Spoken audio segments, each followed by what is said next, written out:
Elisabeth Elma, des actualités uniques, dynamiques et renversantes dans le journal TV. Kokota iray dia sahala amin'ny ronono iray very, kakao, koko, mofo dipaina tapany izay mitondra hery sy tanjaka mandritra ny tontolo andro. Andramo fa tsara lavitra noho ny afo. Lolotranao ny fampalalam-baovao. Hitanao eny amin'ny mpivarotra rehetra mahazatra anao. Lolotranao ny fampalalam-baovao. INA, plus raffiné que jamais. ITA, huilerie industrielle de Tamata, 17 ans, Telsilo arrive. Lolotranao ny fampalalam-baovao.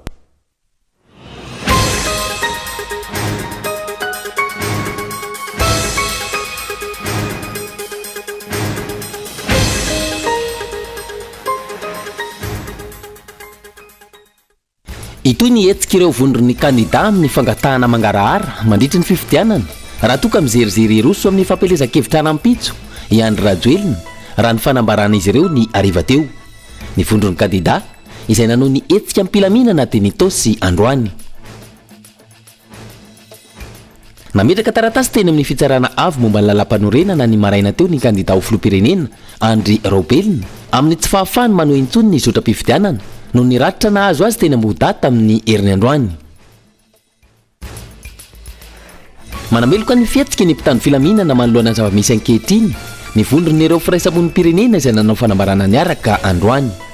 Ny firaisamon'ny pirenena izay mitaky ny sy ny fahalalana maneho hevitra sy ny fivoriana ankalamanjana.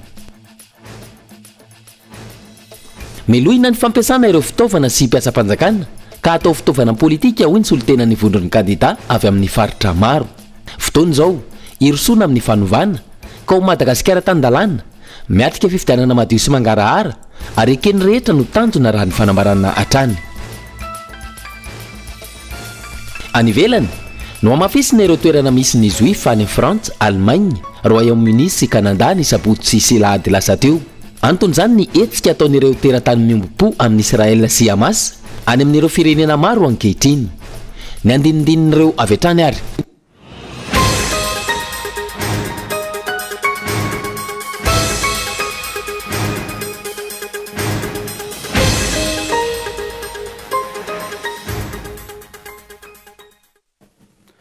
Ankafaliana trano tomboky lahy sy tomboky vavy no hitsidiany indray ny tokantranonao amin'ity aly ity tonga soa atao anaty fotoana ny fampalalam-baovao.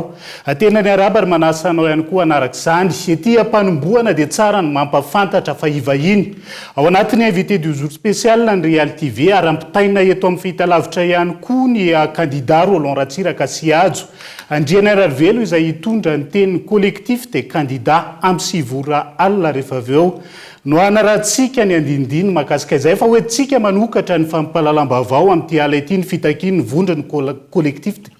des candidats. Teny tosy no nanohizan'ireo collectif des candidats sy ny mpiaradia aminy dia be ampilaminana tamin'ity androany ity ho fitakiana ny fifidianana madio sy ny tany-tandalàna no antony fitakiana amin'izao fotoana izao. Maro hatrany ireo vahoaka tonga namaly ny antso ary ny lamina ihany koa ny fotoana tamin'ny ankabeny noho ny tsy fisihan'ireo mpitandro ny filaminana nakatsakana ny hetsika tamin'ity androany ity. Onona izay. Andro fahavalo nanaovan'ireo collectif des candidats sy ny mpiaradia amin'ny hetsika tamin'ity androany ity. Ampilaminana ny diabe ny ainga teny andranona oatra itosy notarindreo kandida ho filoham-pirenena mitaky fifidianana madio sy tany-tandalàna niaraka tamin'ireo solom-bavim-bahoaka sy ireo vahoaka.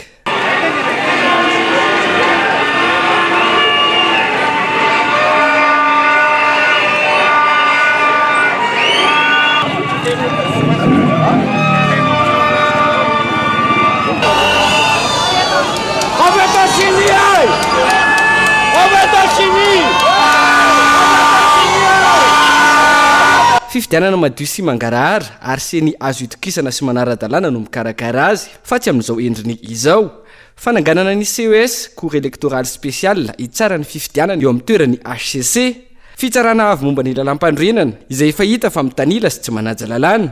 Famerenana ny fiandrianam-pirenena izay voahosohoso noho ny famelana teratany vahiny ny tantana sy mbola te hitantana ny firenena mandritra ny 5 taona ary ny fametrahana ny tany-tandalàna no fototry ny tolona. Itosiny izay ny fangatanareo ary tsy feonareo ny feonoetinay a vonina sa tsy vonina sepotry ny tsy fanarahan-dalantsika sa tsy sepotra sepotry ny délestatsika sa tsy sepotra zay a nijoron'ny candidat retaretika eto a mba hiverena ny fanarahan-dalana eto Madagasikara hotetezinay daholo a tanàna rehetrarehetra ary tao anatin'ny tantara amin'ny Madagasikara tsy misy hoe candidat raika ambin'ny folo a tonga teto zany a Ratsandroany marina sa tsy marina anatin'ny filaminana nanaovantsika ny tolona mila fandraisantsika tompolasy tompoany mila sona Cédric mana sa tsy mana mijaly voaka tamin'ny sivisoarivo a rehefa Andry Rajoelina mitarika tolona dia be ny tranomay betsaka ny olona maty sy ny sisa ankehitriny a tsika mitarika ny tolona tsy misy trano vaky tsy misy inona simba ka rehefa zareo mitifitra antsika mana sa tsy mana ampilaminana no nanaovanay antihetsika ty tompolasy tompovavy anatin'ny fahendrena sy ampilaminana ko zay mbola ndefasan'ny bomba foana tsy azo ekeny zany tsy manaiky vazatsika eo fitondrana tsy maintsy gasy any tsy mila sese mitanila makany avaza tsy mila gouvernement tany tsay Christian Tsony anoho ny tolona fa tsy anao fampelezan-kevitra ireto candidat iraika ambin'ny folo ireto raha ny nambarany Roland Ratsiraka tsy mahazo mizanona ny tolona fa mitohy foana amin'izay mba nahina tanteraka tsisy propagande zany tsy misy propagande zany iny zay a mila tanteraka le zavatra fitakinay zany a zay mahatonga anay tsy manohy le tolona fa tsy manao propagande rapide ny lamina ny hetsika notarindreo collectif des candidats Tenito sy Androany voaporofo indray teto fa vahoaka mahay maneho hevitra ampilaminana ny malagasy tsy nisy mpitandro ny filaminana nanakatsakana ihany koa ny tolon'ireo candidat raika ambin'ny folo sy ireo mpiaradia aminy fa ireo mpandrina ny fifamovoizana no tazana teny antoerana tsy mbola vita ny tolona fa itoy ho ny solotenan'ireo collectif des candidats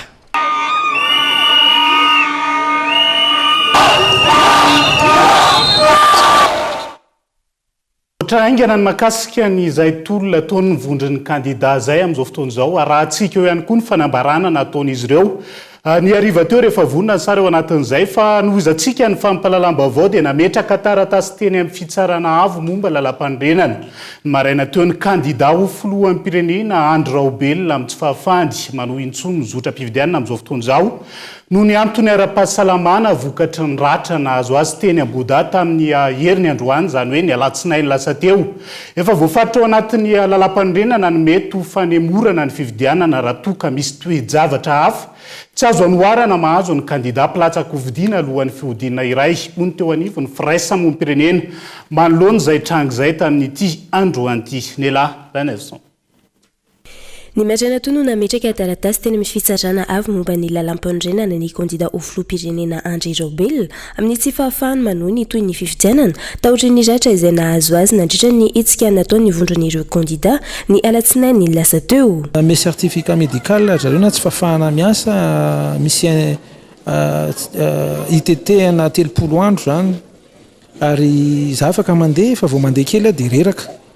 dia moa aty amin'ny faritry ny loha zany ny voadona maso mihitsy moa zany zapaty maso mihitsy zany no misy voa dia misy marary ato amin'ny lohako amin'ny ilany ato dia amaolombelona moa resaka ara-fahasalamana izy dia mandeha makany ivelany manohy ny fitsaboana zany dia arak'izay indrindra fiampilezan-kevitra nefa manomboka rapitso tsy afaka mitovy lenta amin'ny candidat rehetra zany satria tsy antony miankina avy amiko mihitsy ny zavatra ohatran'izao dia nametraka taratasy tena nivon'ny HCC ny tenako zany io maraina io hoe tsy afaka manohy ny ataoko hoe fitohan'ny tanatohatra amin'ny resaka fividianana zany dia anjaran'ny HCC no mandinika an'izany dia mampiatra ny lalam-pandrenana araka ny voalazan'ny lalam-pandrenana ankiniko aminazy androano ny angatany vato ity candidat ity anoho ny fitsabony any ivelany antony misy fiatraikany betsaka amin'ny fahasalamany ny hianavo donazy teo amin'ny faritry ny loha andrany fanazavana ankilany voafatra ao anatin'ny lalam-pandroenana ao amin'nisy anjiny fahafito amby 20 ny hoe kiara misy isy fahafatesany nisy ampirotsaka ho fijina alohan'ny fiodinana iray amin'nisy fandajaam-bato na koa misy toejavatra afa-tsy azo anoarana voamariny fitsarana avy momba ny lalam-pandroenana ara-dalàna dia ahembotra amin'nisy avaninandro vaovao ny fividianana araky ny fepetra sisy araky nisy fombafomba izay hofaritana amin'ny alalan'nisy lalana fehizoro ary namafy io anjin-dalàna io fa ny mpikambana ao anatiny nisy firaisan'nypirenena androany bontolo zany a io fividianana io tsy azo terena bontolo a io fividianana io fa misy zavatra marobe amboarina zao tsika mahafantatra tsara fa misy efa mandeha rehetrarehetra tamina vaovao na tamin'ny anina hoe misy candidat naratra vokatry ny mpamoretana moa zany de naratra ry zareo tsy afaka anoy izy tsy afaka anao propagande akory izy propagande zay isokatra rapitso araky ny lalàna tsy afaka anao an'izany satria azo lazaina hoe cas de force majeure nahazo azy a tsy hoe sitrapony a tsy hoe filambanina ohatra zany a fa tena hoe cas de force majeure de apatsiahivina fa ny article 47 ny constitution alinéa 4 de mazava tsara mihitsy hoe en cas de décès na en cas de force majeure mahazo ny candidat anankiray mialohan'ny scrutin mialohan'ny fifidianana dia reportena ilay fifidianana ka constaten'ny HCC io donc mbola ivilany amin'ny HCC indray aloha tsika zao zany hoe cas de force majeure ve ny considéreny azy tsy cas de force majeure amin'izay fotoan'izay a de raha cas de force majeure tsy maintsy reporter ny fifidianana io violence préélectorale izao zavatra mitranga izao raha ny fanazavana ireo firaisamon'nypirenena hatrany andrasana araka izany ny mety ho toy ny rara sy ny fepetra ho raisiny fitsarana avy momba ny lalam-pandroenana tahotriny ity taratasy napetraky ny candidat ho filopirenena ity fa manoloana ny zava-misy eto amin'ny firenena amin'izao fotoan'izao miantso fitoniana ary mangataka ny siny fahalalana maneho hevitra mitovy ho an'ireo candidat ho filohan'ny pirenena amin'ny fotoana ny fampelezan-kevitra ireo mpiara-miombonantoka avy any ivelany toa ny masovoan'ny Etazonia sy Afrika Atsimo eto Madagasikara ny vondron'ny candidat izay niona tamin'ny masovoan'ny Afrika Atsimo teny Akorondrano ny atoandro teo resahan'izy ireo ny ahiay ny mahakasika ny fividianana ary ho ampitaina amin'ny vondron'ny SADC ihany koa mahakasika izay Daniela Mino Arso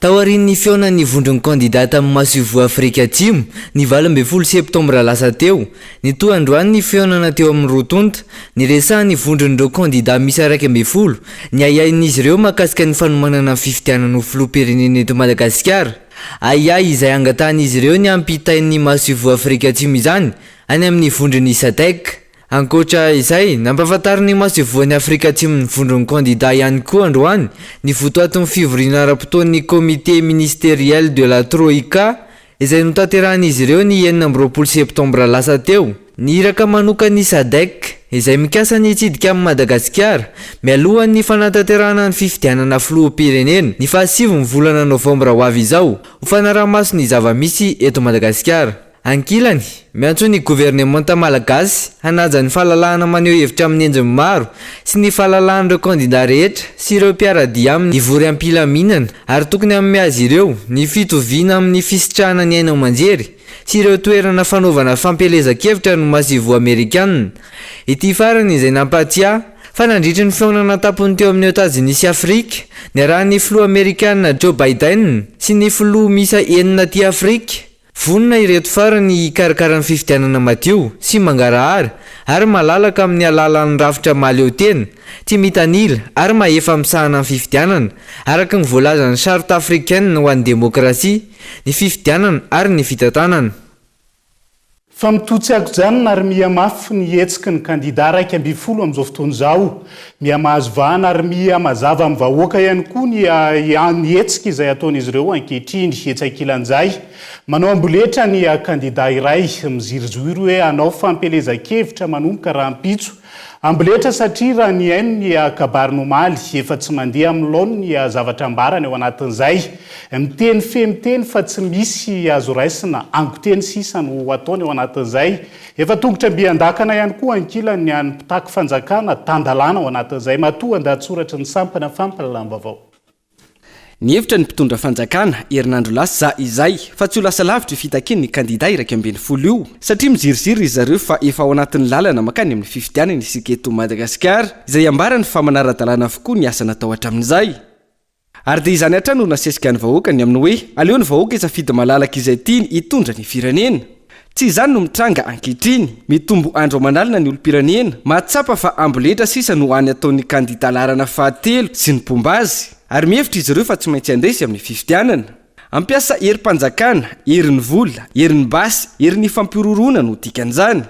Ireo kandida iraky ambin'ny folo dia ny fanohitra amin'izany no ataony. Fihetsiketsehana ampilaminana, tsy manelingelina ny fitadiavana, tsy manimba zavatra. Ireo no filamatry ny hetsika hitakina ny fiandrianam-pirenena, ny fampanjakana ny tany-tandalàna, hitakina ny fifidianana madio sy tsy mitanila, ka ilana fanovana ny rafitra toy ny HCC sy ny CENI ary koa fanovana ny governemanta. Ao anatin'izany rehetra izany dia miezaka ny ray aman-dreny am-panahy eo anivon'ny FFKM ampifanatona ny rotota efa hatry ny ela.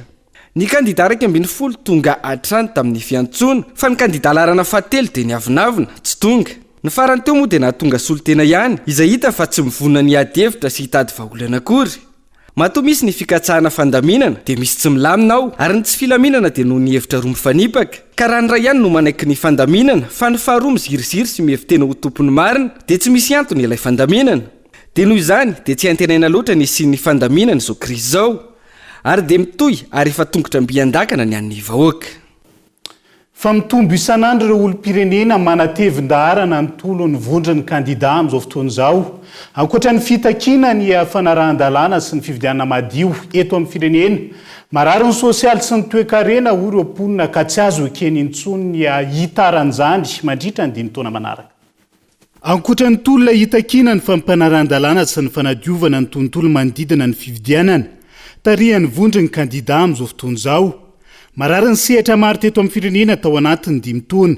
ka rary ny raha mitroatra ny vahoaka ho ireo olom-pirenena. Tonga anay mitolona dia leo be zay amin'ilay délestage indrindra izay aty Atsimondrano commune aty amin'ny Tosiny raha aminay tsy mandeha mihitsy. Efa ela be ny jiro tapaka foana fianarana ankizy tsy zarizary indrindra fa ny any Ankatso tena mijaly be ny ankizy any Ankatso. Ny zavatra rehetra zany zao dia tokony ho takiana daholo. Averina amin'ilay tenin'ilay filoha teo aloha ny zavatra nyteneniny hoe misy ve mifandripahalemana, misy ve mifanarahan-dalàna, miasa ve ny ankizy, manao ahoana ny fampianarana, manao ahoana ny tanora, maro be ny zavatra teneniny. Izany rehetrarehetra zany zavatra nyteneniny rehetrarehetra mifanohatra amin'izay ny nataony. Dia rariny ny olona raha ohatra ka manao an'izao. Tsy tonga ho azy ny olona ohatra an'izao ary tsy azo ny sakanana intsony koa ny olona ohatra an'izao. Reraka foana izy manakana an'izany. Fa efa be dia be ny nanohana ny rano fa ny rano tsy maintsy mikoriana midina. Mitaky ny fahaiza-miaino rehetra voakasiky ny tolo ny vondrony kandida amin'izao fotoana ny olom-pirenena. Izy ireo izay nanamafy fa tsy mbola tara raha izao no mandray fanapahan-kevitra ampahendrena ny rehetra isiny ny fitoniana eto amin'ny firenena. Miverina fotsiny hoe miverina amin'loany ny HCC tsy manao fanapahana ohatran'ireny ravaina ny gouvernement io satria voezo antsika na vaovao mafana zany ny filohan'ny Sénat dia nilaza mihitsy fa ny terena izy ankolaka tsy nahatonga azy fa izy efa mivonona mihitsy handray an'izany fahefana zany dia tsy nataony efa le zavatra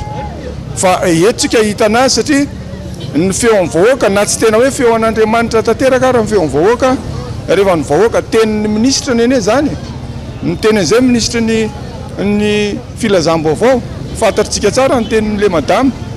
hoe rehefa vahoaka ireo nge rehefa mitratra tsy azonao taloha zany fataniko izao ve tsy ho fatany zany. Takinay zany ilay fifidianana madio satria aty efa misy manao kolokolo hoe mangongona karapanondro, efa misy sisio hoe ny any ambany tanàna zany ny tena presentry zareo hoe mangongona karapanondro. Amin'ilay resaka fifidianana efa misy resaka sisio dia efa mitangongongona sarazarainy vary, sarazarainy ohatr'izany dia efa tamana ilay olona. Dia nefa ilay fifidianana zany efa ataon'zareo zany hoe Andry Rajoelina dia efa voavidiny zareo. Kiondalana goavana amin'ny fanovana ny tantarany Madagasikara izotra anaty fanarahan-dalàna sy ny fikatsahana ny tombotsom-bahoaka. Arak'izany ny tolona ankehitriny ireo olom-pirenena. Izy ireo izay nampatsiahy fa tsy mendrika ny vahoaka izay nampindrana ny fahefana ny tompona ndraiky mpanjakana isan'ny tokony ny miaina ny zavamisy ankehitriny. Itoeraka izany nietsika ireo vondry ny kandida amin'ny fangatahana ny mangarahara mandritra ny fividianana raha toka amin'ny ziriziry. Iroso amin'izay fampelezan-kevitra raha mipitso izay Andry Rajoelina vonina hijoro amin'ny hatramin'ny farany amin'ny fampiarana ny tany tandalàna. Ireo vondry ny kandida raha ny fanambarana izy ireo ny ariva teo fity nokolo. Mitohy ary tsy hemitra amin'ny fangatahana ireo vondrin'ny kandida raha toka miziriziry amin'ny fampelezan-kevitra i Andry Rajoelina izay tsy manara-dalàna ny filatsahako-vidiana hoy ireo vondrin'ny kandida androany nandritra ny valandresaka izay natao tamin'ny mpanao gazety miandry ny fanapahan-kevitra amin'ny fanajanonana izany fampelezan-kevitra izany araka izany ireo vondrin'ny kandida raha ny fanazavana hatrany. Dia izy moa araka tenin'ny président Lazare mampianina teo nisy ny médiation ataon'ny FFKM. Misy zavatra nangatahany hoe anareo ve mba afaka hoe raha zanona ny fanaovana propagande dia mba zanona anareo koa le esika ataonareo. Izay dia efa nagnome marina raha izay izy dia mizanona zahay. Efa nagnilana mbola hanohy ihany hanohy ny propagande ihany izy. Tsy maintsy sotohizana ihany koa gnanay izany fa raha izy miteny na tsy amin'ny rapiso maraigny hoe azanangonay ny propagande dia azanangonay koa gnanay fa zahay dia manana ataosika hoe bonne foi zany. Izao malefa communication ohatra hoe atao hoe mpanakorotana zahay. Zahay sy mpanakorotana fa mpanakorotana teto mpanorona efa napetraka eto aisikanao fraude eto ngangarabato. Izay zany le manahirana andreo aminay io. Sy napoiziny koa moa le solidarité misy amin'le candidat. Ka ny premier ministre ne mazava ho azy izy fa sotiany io satria izy movoam io enosika tsara angamba le tenin'ny président ny Sénat teo omaly angamba an'igny dia mazava ho azy fa sy sitrapony le nanao ohatrany hoe renonciation zany fa hoe niteregna ary tsy maintsy le olo nahazo an'io tombosoa io no nanao an'io tao. Mazava ho azy izy la miteny ohatran'io izy hoe sy d'accord amin'io ahoana agnaty d'accord anazy mo satria overigna anazy le toerana. Ka zay sy dia mijery an'izay ahay. Fa gnaray fotsiny efa miaraka ao ny candidat 2020 raha ohatra efa eo koa sy maintsy manao koa gn'HCC sy sy mandraignandraikitry ny koa izy. Vonina ary manana amin'ny finiavana andamina ny zotra-pifidianana ankehitriny ireo vondrin'ny kandida saingy ireo mpitandro ny filaminana no manapatra fahefana sy manao fampiororona ho hatrany ny fanazavana. Ny FFKM Rajaivina izay efa nanameloka ny fampiarana ny herisetra tsy misy ihany koa ny finiavana avy amin'ny tompona ndraiky mpanjakana isan'ny tokony mahakasika izany rehetra izany antony hijoroana hatramin'ny farany. Efa nisy zany zavatra zany ary tsy vitany hoe fanamelohana fa fiantsona ihany koa fitoniana. Zay le tenen'ny namako taty hoe zahay dia nanana ilay finiavana hoe eny tsy maninona fa zay ny tombontsoa amin'ny firenena dia voniny zahay anao an'izao anajanona mihitsy anao andre fa baoka kosa ny ary an-daniny anao ezaka mahakasika an'izay zavatra zay dia efa nilaza ambenimbeny ary manamafy fa dia tokony hajaina ny fanjakana tandalàna eto amin'ity firenena ity ary miady izay amin'ny fanajana ny lalàna sy ny lalam-panorenana ka mba hitovy ny fanajana sy ny fampiarana izany eto amin'ny firenena amin'ny malagasy rehetra eto amin'ny firenena. Araka izany mitohy ny fandaharam-potoana ho amin'ny rahampitso ho an'ireo vondrin'ny kandida 2020 amin'ny fitakiana ny tany tandalàna amin'ny zotra-pifidianana eto amin'ny firenena. Lalana teny Analakely sy ny manodidina ny maraina teo vokatry ny fanakanana nataon'ireo mpitandro ny filaminana. Velotaraina arak'izany ireo mpampiasa lalana sy ireo mpivarotra teny an-toerana tamin'ity androany ity. Tsy misy antony tokony anakanana ny fanjakana ny fifamovozana sy ny fivezivezena amin'ny fiainana andavanandro eny an-toerana hoy izy ireo raha ny faneho-kevitra samihafa tamin'ity androany ity. Tsy navelany mpitandro ny filaminana ifamoivoan'ny kalalahana ireo mpampiasa lalana teny Analakely sy ny manodidina ny tapakandro maraina noho ny antony tsy fantatra mazava ny fatapahan-dalana izay misy akany goavany eo amin'ny sosialim-bahoaka indrindra ireo mpampiasa lalana raha ny fanazavana zao izy antro olotsotra dia mahita fa fasahirana ny olona mahasahirana ny olona dia ny lalana tapoka ninona tsy hitako zay tsy tapony anefa zao dia misy an'ireo tsy haiko ireo miakanjo mangamanga be dabe retina avezana avetanitra tsy haiko lasa herim-pamoretana ho anaiky tapaka ny lalana dia tsy mandeha ny amin'ny taxi moto ny olona andehanaka ny zavatra ataonao velomanao tsy maintsy ataonao na misy ny zao dia anao mandeha foana nefa zao ny zavatra mitranga dia sahirana ny olona ho an'ny olona manam-bola dia mbola afaka izy manao zavatra fa ny tsy manam-bola tsy afaka tena misy fiatraikany mihitsy izy satria ny asa fivelomana ny fivezivezena tapaka dia lasa na amin'ny fandehanana manao zavatra raha dia lasa ohatrany hoe taraiky amin'ny fotoana sy ny sisa zany tena misy fiatraikany mihitsy ilay izy raha amiko manokana aloha zany misy fa tokony diadavana vahaolana ihany ilay izy zany hoe inona ny tokony maromaritra iraisana ao anatin'izy mba samy fampitsinjo amiko aloha tokony manana zoana hevitra ny olona tsirairay fa tokony tsy hosakana fa kosa tokony samy manaja lalàna zany na ny andaniny na ny ankilany sy ampiariana maro no mikatso vokatra ity fanapahan-kevitry ny fanjakana androany ity raha tsy ilaza afa-tsy ny mpivarotra ny mpamily fiarakaretsaka sy ny maro hafa ny mampametra-panontaniana ireo mpampiasa lalana ihany koa ny collectif de candidat nytosy no nanao ny diabe amin'ny filaminana ny lalana miazo ny analakely no tapahany mitandro ny filaminana fanapahan-dalana izay tsy misy antony maropotra sy fampahafantarana mialoha avy amin'ny tompony andraikitra raha ny fanazavana hatrany dia izay ihany koa no hoentsika amin'ny sendiventivety ao anaty doka fohy aza misaraka aminay fa mbola maro ny fanadiadiana sy ny vaovao hoentina aminao rehefa avy eo isan'izany no fanambarana nataon'ireo mpanohana ny avondry ny kandida avy amin'ny faritra maro eto Madagasikara aza misaraka aminay vetivety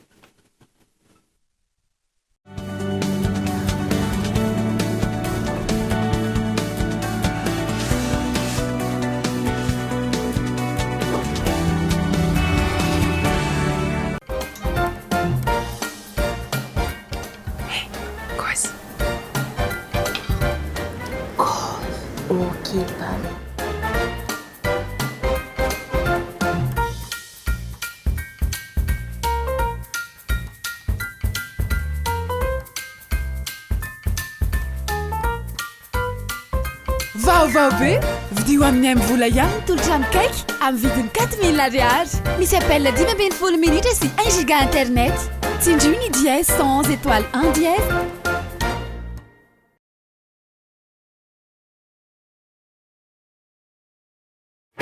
ina dia vita amin'ny soja voafantina mba hampatsiro ireo karazan-tsakafo karakarainao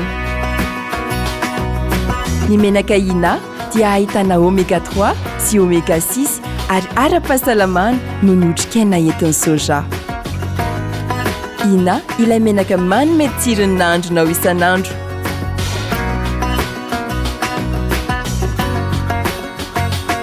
ina plus raffiné que jamais ita huilerie industrielle de Tamata misatra amin'ny 3 sy 4 arivo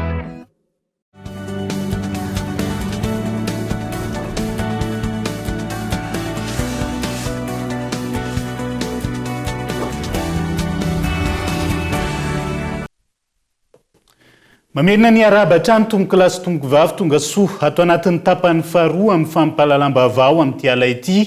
Isan'ny tarantsika izay manameloka ny fihetsika ny mpitandro ny filaminana manoloana ny zavamisy amin'izao fotoana izao. Ny vondron'ireo firaisamonim-pirenena izay nanao fanambarana iombonana ihany koa tamin'ity androany ity. Ny firaisamonim-pirenena izay mitaky ny siny fahalalana maneho hevitra sy ny fivoriana kalamanjana. Eo ihany koa ny adihevitra momba ny programa pampandrosoana an'ireo kandida ho filohampirenena ahafahan'ireo vahoaka amin'ny safidy ao anatin'izay Ilariana Soniaina. Taorian'ireo hetsika nataon'ireo collectif de candidats sy ny mpiaradia aminy nanao fanambarana androany ny vondron'ny firaisamonim-pirenena tsy azo ekena ho izy ireo ny fihetsiky ny mpitandro ny filaminana izay manao fampiasa-kery sy mandratra ny vahoaka mba hisy ny fitoniana manoloana ny raharaham-pirenena amin'izao fotoana mialohan'ny fifitiahana izao dia manao izao fanambarana izao ny fikambahana firaisamonim-pirenena mba ho fanajana ireo zon'olombelona fototra ny keny firenentsika Madagasikara manoloana izao tontolo izao. Voalohany, takina ny sy ny fahalalana iteny sy anaio hevitra ary ny anao fivoriana sy fisetsiketsehana kalamanjana mba ahafana mampisy adihevitra manodidina ny programa sy ny fampandrosoana any Madagasikara. Takina ny fanajanonana ny fampirororona, fanenjehana, fisamborana ary fanagadrana ny olom-pirenena izay maneho hevitra na amin'ny aino aman-jery na amin'ny tambajotra sosialy sy ireo mpanao gazety manao ny asany satria zon'olombelona fototra ny ankehintsika izany. Takina ny fampiatona ny herisetra sy ny fampiasan-kery ary ny fitaovam-piadiana mandratra tsy mifanaraka amin'ny tokony ho izy ataon'ny zandary, ny miaramila sy ny polisy izay toa lasa hery famoretana fa tsy mitandro ny filaminana ary ny hisiny fanadiadiana tsy miankina ataon'ireo rafitra nasionaly sy raisam-pirenena mikasika ireo fampiasan-kery tsy aradrariny sy tsy mifanaraka amin'ny tokony ho izy ireo. Miantso ireo kandida rehetra eo anandatabatra boribory ihany koa ny vondron'ireo firaisamonim-pirenena isian'ny fifanankalozan-kevitra metrahana ny fifanarahana mazava mba hananana fifidianana madio. Mba hitadiavam-baolana ampilaminana amin'ny krizy misy dia manao antsoava amin'ny kandida rehetra mba hipetraka ambony latabatra boribory ary ampisehatra ifanakalozan-kevitra hisiny fitsipidalao mazava sy fanarahana ananana fifidianana milamina ary indrindra hitadiavam-baolana maharitra manoloana izao krizy miverimberina izao. Mampirisika ihany koa ary manohana trany ny fanelanelanana ho fitadiavam-baolana ataon'ireo rafitra manadidy amin'izany na rafim-panjakana io na firaisamonim-pirenena na rafitra tsy miankina fa indrindraindrindra moa ny ray aman-dreny ara-pinoana. Ny manao ny soniany fanambarana araka nefa ny fanazavana teo dia ilay fikambahana 1/7 efa nanao sonia tamin'ny fanambarana 7 septambra ary ny vovonana ropia izay efa nanao fanambarana ihany koa zany tamin'ny momba ny resaka tontolo mialohan'ny fifidianana. Fa ny telony izao no nanao fanambarana mitaky ny anarahana ny lalana sy ny itadiavam-baolana hiatrehana ny fifidianana ny vondron'ireo firaisamonim-pirenena misy 1/7 eto amintsika. Efa nisy ihany koa raha tsy ahivina ny fionany tamin'ireo kandida saingy tsy tonga nanatrika izany ny filoha teo aloha Andry Rajoelina tahaka ny sy fahatongavany tamin'ireo fampivondronana samihafa ho fitadiavam-baolana ho an'ny firenena raha tsy ilaza-fa-tsy ny nataon'ny teo anivon'ny FFKM farany teo. Ao anatin'izay tolona ho famerenana ny tany-tandalàna eto amin'ny firenena izay hatrany dia tsy tontosa ny hetsika izay nokasain'ireo solitena ny vondron'ny kandida. Tao Antsirabe atao tamin'ity androany no ny antony maro tony tsy fahazoan-dalana avy amin'ny prefektura. Tsikatra ihany koa ankilany fa maro ireo vahoaka namaly ny antso ary rehefa tazana maro ihany koa ireo mpitandro ny filaminana tao anatin'izay ny solitena ny vondron'ny kandida tao Antsirabe izay nanamafy fa raha mpitso no fotoana ifamtonan'izy ireo amin'ny vahoaka ny Antsirabe ao anatin'izay. Andrinirina Rendriamiaso. Noho tsy fahazoan-dalana avy amin'ny prefektora sy ireo sakatsakana maro samihafa izay natao tamin'ny solitena ny vondron'ireo kandida avy eto Antsirabe dia tsy totosa ny hetsika izay nokasaina natao tao amin'ny tokotany malalaky ny Hôtel de Terme io tolakandro io. Raha ny fanazavana azo avy amin'ny solitena ny vondron'ireo kandida dia maro ireo sakana sy fandrahonana natao tamin'ny tompon'ireo toerana izay saika hanaovana ny hetsika ka izay no antony tsy nahatotosa ny hetsika izay saika natao androany. Voalohany indrindra mba horesahantsika ny tanjona napetraka tao anatin'ity dia hoe tao tokotany be ny Hôtel de Terme ny atao izao hetsika tokony ataontsika androany. Mampalahelo satria efa tapitra mifampiresahako daholo ireo tompona ndraiky teto tanàna. Zavanitranga nefa rehefa tonga ny maraina dia na tiana na tsy tiana somary voantso tany zany ny talehan'ny Hôtel de Terme. Dia rehefa voantso tany ny talehan'ny Hôtel de Terme satria amin'ny mampirahalahy mpinamana eto moa dia natao resaka ambavala izy fa fampahafantarana no atao any amin'ny prefektura. Zany hoe androany zay saika andohan'io fanterma dia ny taratasy iny no entina tany amin'ny prefet kanjo zay ny zavatra mitranga moa fa voantso ny talehan'ny Hôtel de Terme, voantso tany ny tenanay. Dia mifanapa-kevitra farany tao moa dia namoaka didiny tao amin'ny prefektura tsy azo atao ny anaovana izany hetsika ao amin'ny Hôtel de Terme izay tanàna mifefy zay satria tsy voaja ny 7 ora izay. Nefa izay tamin'ny asabotsy dia nahita antoko mpanao politika hafa tao amin'ny tokotany hôtel de terme ary ny tenako mihitsy ny resaka tamin'ny tompona andraikitra tao amin'ilay antoko hoe nareo hoe nanao taratasy tamin'ity tsisy taratasy ny anay fa tonga dia nanao tamin'izao fa rehefa ny tenantsika izay fikambanan'ny candidat 12 dia tsy nahazo nanao rehefa mifampiresaka teo dia nanapa-kevitra zay fa atao anaty trano ny antoko STT hoe ao aloha efa misy QG malalaka fandaotsika ny fampiresaka ny ao ariana rehetrarehetra ahafahana mandinika satria kanjo nisy fandrahonana indray tamin'ny tompon'ny trano fa tsy ny antoko hoe tsy azo anaovanareo an'izany ao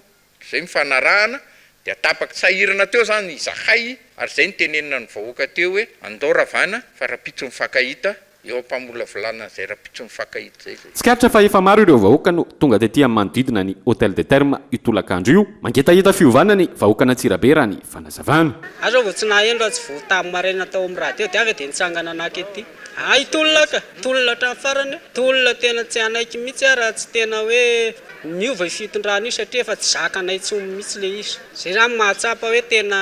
voageja anay ary tsy manana zay zavatra tokony mba ataonay tsy misy mba zavatra hoe mahafinaritra anay ny atao hatramin'ny tondrana io fitahana foana efa be da be ny zavatra nahavoafitaka anay za aloha eto le resaka fifidiana hany tena marina teneniko anareo vahoaka zay mahatsara hoe maharary raha ho maso ny fifidianana na isy io lona tsisy fa eto mbola tsy fantatra aloha zany fa nianganirariko fotsiny hoe hialy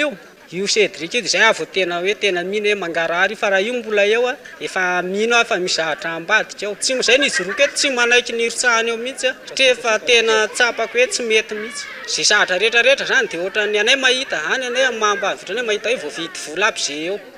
tsy misy marina tsony eo le izy tsy atao magaga mihitsy satria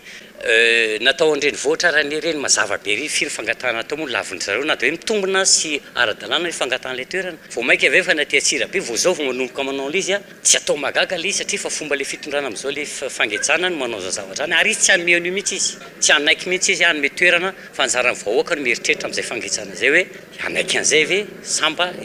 tady taky ny zoany ka noho ny fihetsiketsiana izay kasaina atao araka izany dia noezahana nala amin'ireo mpitarika izay vondrona ao anatin'ny collectif de candidat avy eto Antsirabe ireo vahoaka ary nanambary izy ireo fa tsy maintsy hitora-pitso ny hetsika izay nokasaina atao androany fa tokotsika raha pitso miaino fa miparita fa reo tsy etsika mitsono zareo azonareo dia mba tsisy itsika maratra tsisy ny famitehana zavatra dia andao aloha hiparitako tsika androany fa raha pitsotsika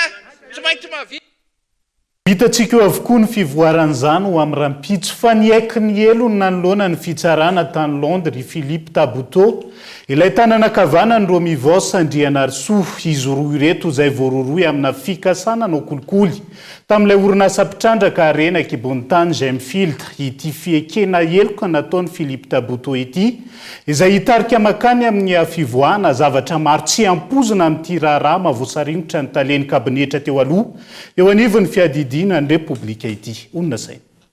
ny aiky ny elony nanoloana ny fitsarana tany Londres Philippe Tabuteau ilay teratany vahiny miaraka voaroroy amin'ny Romivos noho ny fikasana anao kolokolo tamin'ilay orinasa vahiny mpitrandraka arena kibonitany Gemfield noho io fekena eloko araky ny lalàna anglo-saxon mety azo fianan-tsazy ity tanana kavanan'ny Romivos Andriana Arsoa ity fa ihany koa azo ny fitsarana antsonina ka ijoro vavolombelona amin'ny fotoam-pitsarana ny Romivos amin'ny volana febroary 2024 i Philippe Tabuteau izay tsy tomponantoka mivantana tamin'ny fikasana anao kolikoly tamin'ny orinasa Gemfield fa tafiditra ho isan'ireo praitsykombakomba araka ny fitoriana sy ny fanadihadiana nataony NCA araka izany ny akeloka nanaiky ny ara-asa amin'ny fitsarana i Philippe Tabuteau tranga izay mety hivoahana anaran'olona samihafa voasaringotra mivantana sy ankolaka amin'ity raharaha ity teratany vahiny amin'ny mampiraitsykombakomba azy tamin'ny italeny kabinetra teo aloha anivon'ny fiadidinan'ny repoblika dia malala tsara ny olona rehetra nanton'ny izy roa ireto olona izay inona fa tompona andraikitra ambony eto amin'ny firenena misy eo amin'ny fiadidinan'ny repoblika miara voasaringotra amin'izy ireo anatin'ity raharaha kolikoly ity tsy aivina nanomboka ny volana aprily no efa niantso ny NCA izay sampandrara britanika miady amin'ny kolikoly manoloana ny tetitrasy ny Romy Andriana Arsoa ny amin'ilay orinasa mpitrandraka Vatsoa Gemfield araka ny lahatsoratra navoaka ny Jeune Afrique midika zany fa talohan'ny volana aprily io no efa nifampiresaka tamin'ity orinasa ka saina anaovana kolikoly ity Romivos izay efa taleny kabinetra tamin'izany fotoana saingy izotra tehaka izao no ny fahasahiana ity orinasa ity nitoroka avy hatrany tetsy andaniny ny filoha teolo Andrajoelina izay tsy nahay noteny mihitsy tamin'ity raharaha ity izay heverina fa ialana mety ayahy ny fitsarana britanika no antony araka ny famakafakana nataony gazety Africa Intelligence. Romivos Andrianarso izay tanana kavanany Andrajoelina olona matoky ity filoha teo aloha ity matona ampiandraketiny toerana taleny kabinetra eo anivon'ny fiadinan'ny Repoblika. Amin'ny volana febroary no hiakatra fitsarana indray ity raharaha ity ary arahana akaiky ny fivoarana. Ny fitsarana ny velany izao tsy mamelany raharaha izao raha tsy mivoaka ny marina. Ireo rafi-pitsarana eto amintsika kosa tao mangina sy tao dinizy ireo tsy hita ity raharaha ity na malagasy tompona ndraiky mpanjakana ambony aza no voakasika ary fitrandrana teto Madagasikara no atao. Ireo Mivos Andrianarso izay tanana mponja vonjo maika ny Londra hatramin'izao ary raha nitranga mitovitovy amin'ity raharaha ity vinaina isazy hatramin'ny 10 taona an-tranomaizina. Iverina ao anatin'ny atolona sy ny fitakiana ataon'ireo mpanohana ny vondrony kandidany amin'ny faritra isika. Milona ny fampiasan'ireo fitaovana sy mpiasa-panjakana ka atao fitaovana politika ho ny solotena ny vondrony kandida. Avy eo amin'ny faritra hita sy faritra maro ihany koa ankoatr'izay ireo nanao fanambarana ary manameloka ny herisetra sy ny teritery samihafa tsy ahafahana maneho hevitra ankalalahana. Fotoan'izao raha ireo fanambarana samihafa ireo soana amin'ny fanovana ka ho Madagasikara tandalana miatrika fividianana madio sy mangarahara araka ny rehetra no tanjona ao anatin'izay Gaeton Andriatsilafo.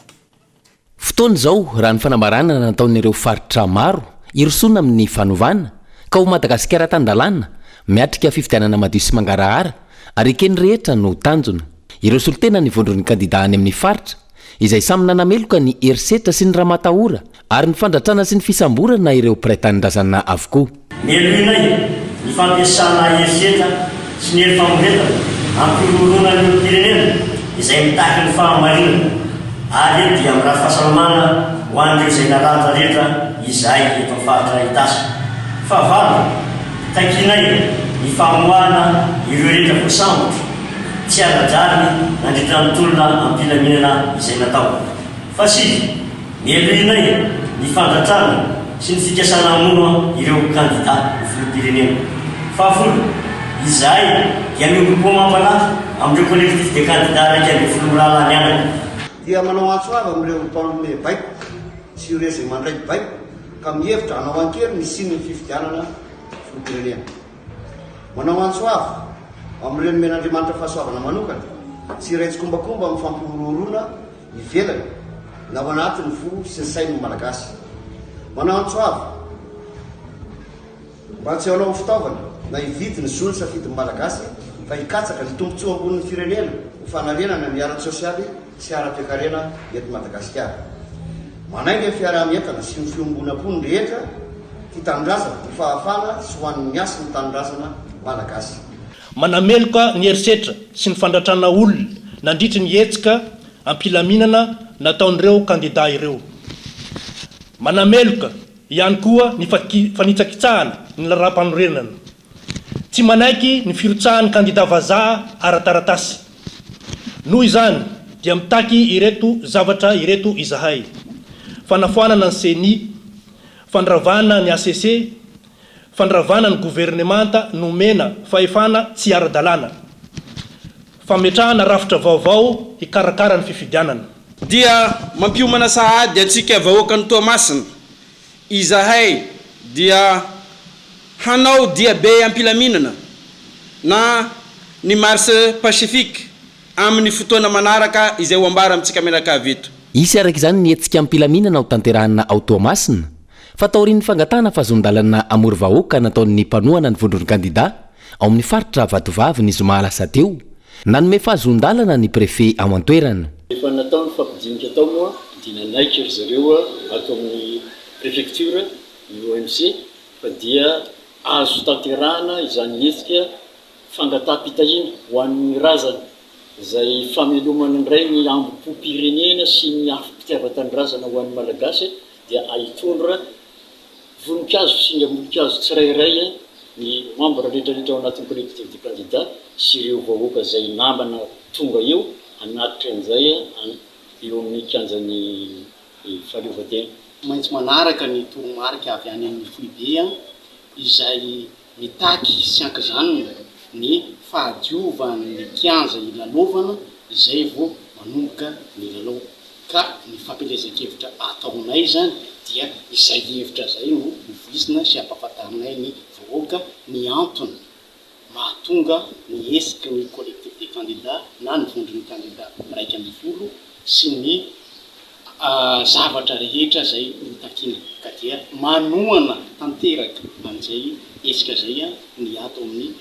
distrikany Mananjary sy ny faritra fahatelo amby roapolo. Iompana amin'ny fampahafantarana bebe kokoa ny antony mahatonga ireo vondron'ny kandida itaky sy anao etsika ampilaminany eto Antananarivo araka izany ny fionan'ireo solotena ny collectif des candidats ao amin'ny faritra Vadovavy. Fionana ampilaminana ihany koa no ataon'izy ireo mandritra izany. Voasakanatrany ihany koa ny hetsika nataon'ireo solotena ny vondron'ny kandidata ao Mahajanga manapirofo zany fa mibaribary ny jadona sy ny tsy fahazakana zao fitondrany zao ny demokrasia ho ireo solotena ny vondron'ny kandidata ny antoerana tamin'ity androan'ity. Anja Robert Kolo Mahajanga. Tao anatin'ny filaminana natanteraka ny hetsika nataon'ireo solotena ny kandidata eto Mahajanga io tolakandro io. Raha ny fikasan'izy ireo dia teny amin'ny kianja ny demokrasia no saikanaovana ny hetsika saingy voasaka ny mpitandro ny filaminana izany. Hitantsika teo rehefa nampianambavy zay natany filaminana sy lekena isika tsy dia androva ary nanao hetsika ampilaminana ampahendrena sy sokorotana. Tolaza lalam-pandrenana amin'ny tenin'ny fahafolo. Zony fanehonkevitra, zony maneho-hevitra, ny zo tompo tsy angatahana zany fatakinao ary pasifika no nataonay teo zahay tanapolo tsy nisy nanina ny tananay fa gagy zahay tafahoatra ny zavatra atao ampitandro ny filaminana eto amin'ny tany sy ny firenena e raha mahita izany lasa miaro ny olon-tokana ka zahay manoana trano ny hetsiky ny candidat raika amby folo raha tsy mijanona zaroany Antananarivo tsy mijanona koa zahay. Araka izany dia vonina trany ny anohy ny tolona ireto solotena ny vondro ny candidat eto Mahajanga ireto. La fomba vao hafa ankalaza ny fahefapolo taona na ampitandrina azy ny filohan'ny FJKM no sady filohan'ny FFKM amin'izao fotoana izao ny Dokotera Irako Andriamasoami hivoaka hisotro ronono amin'ny taona 5 ihany koa ny tenany ka efa natiny fanomanana izany sy ny fankalazana ny taonjobily sy ny fiangonana FJKM ankehitriny. Araka ny fanapahan-kevitry ny synôda lehibe fa 7 tany sambava ny taona 2024 ankalaza ny fa 7 taona na ampitandrina azy ary sotro ronono amin'ny taona 2024 izao ny filohan'ny FJKM ny sady filohan'ny FFKM ankehitriny ny Dr Irako Andriamasoami ho fanomanana ny fisotrondrononony sy ho fanokafana izany fankalazana ny taonjobily izany hisy ny fanompompivavahana lehibe amin'ny sabotsy 10 oktobra izao eny Antsahamanitra. Ireo olona zay nifidin'ny soda lehibe ireo no nanapa-kevitra ny hoe aleo homanina ny fisotrondronon'ny président FJKM satria hijanona tsy filohan'ny FJKM itsony izy raha sitrapon'Andriamanitra no nataona mazava ho azy amin'ny taona 2024 ao aorian'ny synôda lehibe ny Fort Dauphin ny Tolanar dia manasa ny fianakavian'ny kristianina rehetra na ny fianakavian'ny firenena manontolo mihitsy tsy voatery ny kristianina ihany fa na tsy kristianina koa raha mazava ho azy tsika raha ihany atambatra ty fireneny ty ho malagasy raha irena dia manasa ny rehetra ry avako mifanokafana amin'ny 7 oktobra dia amin'ny taona 2024 mazava ho azy fanao ny fiangonana misy fiaraha-misakafo any amin'ny volana aprily any hoany dia misy fiaraha-misakafo misy fianakaviam-ben'ny kristianina rehetra sy tsika mianakavy tsy akanavaka dia misy sakafo homanina mazava ho azy misy ny rindrakira zay homanina amin'ny taona 2024 iny ary misy aranifa etsikaetsena ara-panatanjahantena zay ombonany ay amin'ny FFKM ny hoe andeha nao hetsika ara-panatanjahantena tena natao hoan'ny tanora mihitsy sy hoan'ny olona rehetra ity hetsika fanatanjahantena any amin'ny septambra any izy io. Amin'ny taona 2024 no hivoaka hisotro ronono i Dr Irako Andriamasoami hitoy hatrany araka ny fanazavana ny fankalazana mandritra ity taona ity sy ny taona 2024 ka any amin'ny volana aogositra 2024 hisy ny fanaovana tsangam-bato trano fonenana ho an'ny mpitandrina Dr Irako Andriamasoami mivady.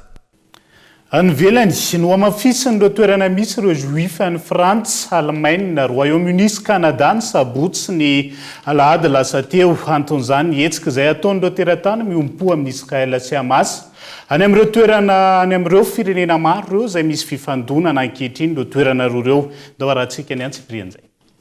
tonga atrany a New York ny hetsika teo amin'ny Times Square no ifampitaonan'ireo mpiaradia ny Israel sy Palestine hetsika izay ambany fanaramaso tanteraka ireo mpitandro ny filaminana nisy ihany koa ny hetsika izay nataon'ireo miompo any Palestine eo anoloana ny Maison Blanche any Washington izay miantso ny fanjakana Amerikana amin'ny fampitsarana amin'ny fanampiana izay ho atao any Israel toy izay ihany koa ny zava-miseho any Berlin miamafy ny hetsika ho an'ireo miompo amin'ny Israel na Palestine manomboka tamin'ny sabotsy alina nisy ireo olon-tsotra pro-palestinien izay nosamboriny ireo mpitandro ny filaminana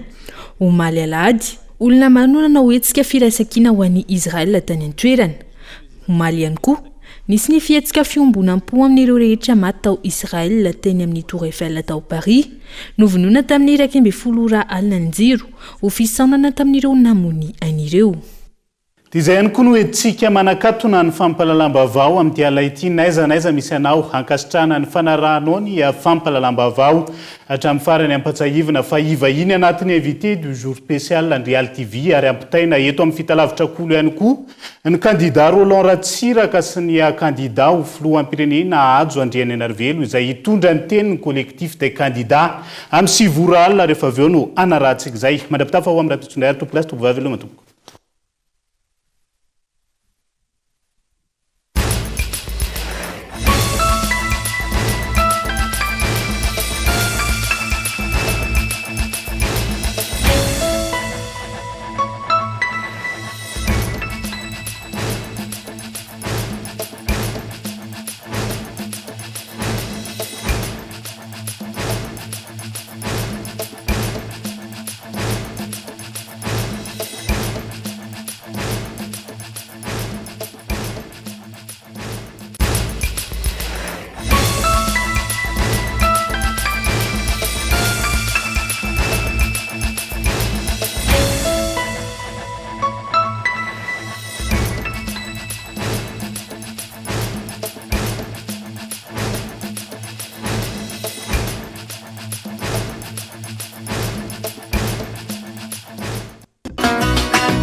INA, plus raffiné que jamais.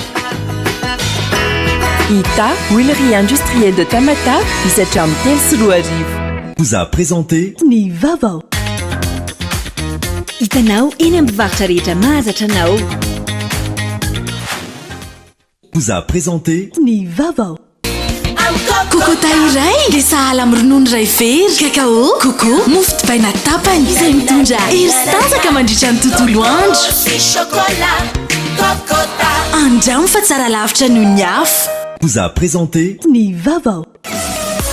5G Batelma, des actualités uniques, dynamiques et renversantes dans le journal TV.